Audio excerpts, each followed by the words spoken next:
So you all may or may not have noticed that I'm doing this thing, or I've been called to sort of engage in this radical self-love lessons, right? Like, what are the things that are happening in the world, and what way do they tie into this praxis of radical self-love that I talk about, and how does it, how does it connect? And so Ijeoma Oluo, who, if you do not know her, she wrote So You Want to Talk About Race.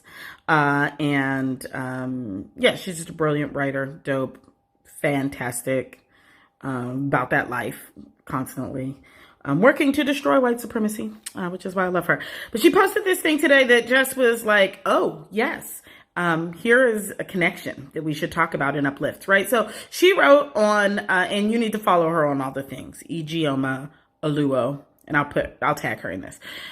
So she wrote today, I'm hiding in the woods right now, working on edits for my next book on the history of white male identity in America. There was another shooting today. There have been so many.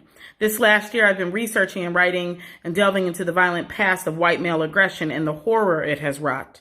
To see this violence continue today as strong as ever while we cling to racist and sexist ideals fills me with desperation and heartbreak. This is not isolated. The blood spilled today is the same blood that has been spilled for hundreds of years, all for a white male ideal of power that can only bring destruction, even to those who wish to wield it.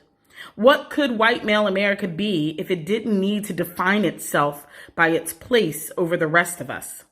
What could it accomplish without its fear of the success of others?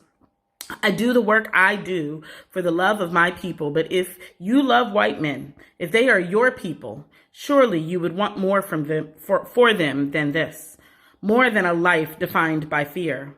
More than a life spent violently lashing out at a world for their own mediocrity.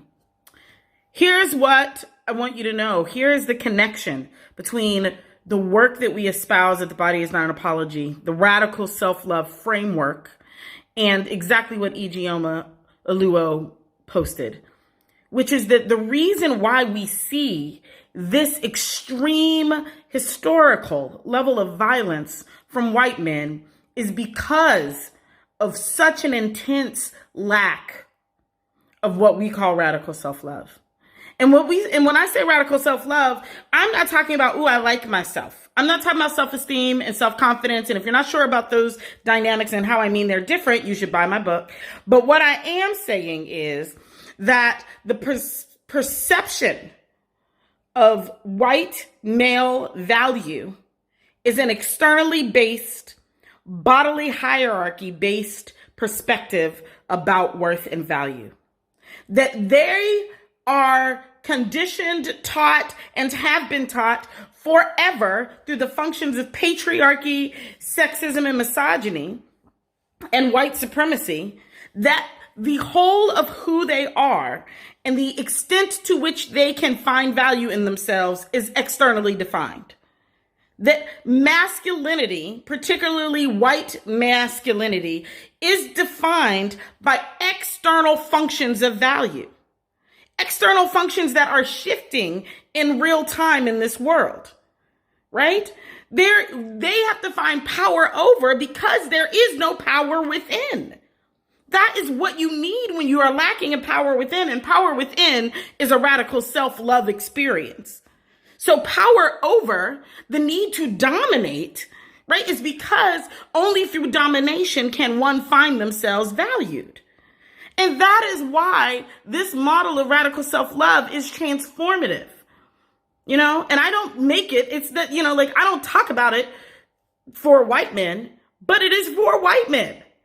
It is for all human beings, and it is for the dismantling of externalized ways that we value ourselves.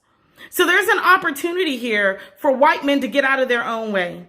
There's an opportunity in what Ijeoma shared with us, which is that when white men actually can figure out how to define themselves from their inherent value and not one that is predicated on the domination and exploitation of others to attain external power, wealth, money, sex, power, right?